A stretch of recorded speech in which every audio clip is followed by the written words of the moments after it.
Hi, guys. Welcome back to a new episode of Tech It Simple.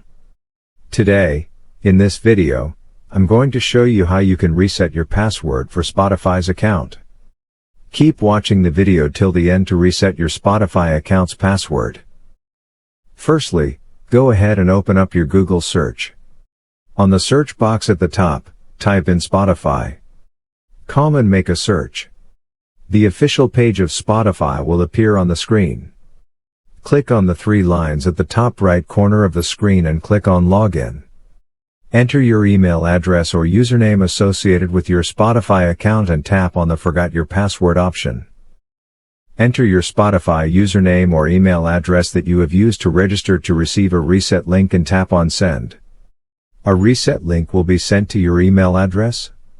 Open your email and tap on the mail sent by Spotify. Click on Go to Spotify option, then tap on Create a new password. Create a new password and click on Save. Tap on an eye icon to check if you have entered your password correctly or not. This is how you can reset your Spotify account's password quickly and easily, just in a few steps. If you have any thoughts or queries, let us know in the comments section.